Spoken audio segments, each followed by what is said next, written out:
Madali ka bang utangan? Nung wala pa akong pera, nagpapautang ako. Ngayon medyo may mga nakakangat-ngat na ako, hindi na ako nagpapautang pero binibigay ko na lang.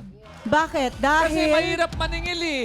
Mahirap. Alam nyo, pag nakikita ko, alam ba, manghihiram sa akin, lalo na yung mga kamag-anak ko, uy, pahiram naman ng pera. Sabi ko, magkano kailangan mo? O yan, bayaran kita pag ano, hindi na, bigay ko na lang sa'yo para wala kang, wag mo ko iwasan sa mga reunion. Ikaw, Mama Carla, di ba ganyan naman nangyari pag may utang? Oo. Iiwasan ka na lang.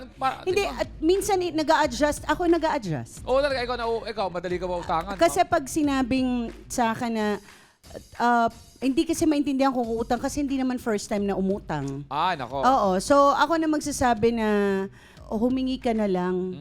Kasi parang ako mas nahihiya pag sinabing pautang. Oo, naku, mahirap yan. Diba? Alam mo Mahirap. namang utang na word ay ginagamit na lang pero sa totoo lang hingi na yon. Oo. Diba minsan mga kamag-anak natin or kaibigan gagamitin lang yung word na utang pero parang yan. pinaiintindi na rin sa'yo na pahingi. Pero Mama Carla, may limit yung sinasabi kong bigay, ha? Malamang yan ang pag-uusapan natin ngayon, no? Yan talaga. Nako, sinasabi Okay, ko sasabihin nila tungkol na naman to sa utang. Kakaiba to ha, kakaiba to. Ewan ko, lagi niyang dinadahilan, kulang daw yung pera niya, hindi daw siya sumahod, hindi pa daw siya sumasahod. Yun po yung mga dahilan niya, tapos wala daw. Parang, wala nga daw po siya, kulang daw po yung pera niya na ano. Kung kaibigan mo, saan ka naman umabot doon para maniwala ka?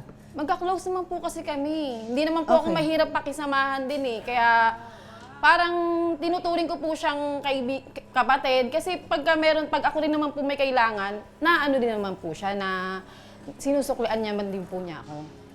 Ate Leonora, totoo ba na ikaw ay utangera? Opo. Opo? Kasi po wala naman po kasi trabaho, asawa ko. Ako lang po palang trabaho. kumikita. Bakit ka utang ng utang? Pero nagbabayad naman po ako kahit po matagal.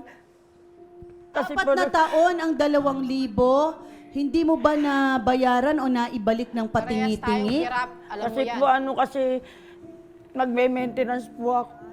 Meron po ako diabetes sa high blood. Kaya lang po, meron pa po akong maliit na anak na nag-aaral. Wala po trabaho asawa ko, kaya po di ko maibalik na bubuo sa kanya yung pera.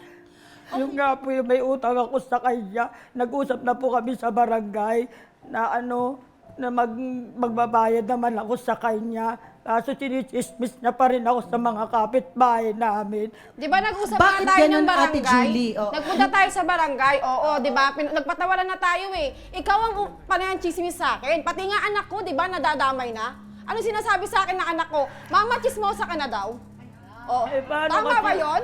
Kung Hindi ko bata sa sinasabi bata, yun. anak ko Hindi ko naaapektuhan, sinasabi. yan ang tandaan mo. Hindi ko sinasabi sa mga anak mo yun, Hoy, naririnig ng di anak mo. magsasalita ang anak ko. Naririnig Di ng magsasalita anak ang mo anak mga ko, sinasabi ganyan, mo hindi ka sa akin. narinig.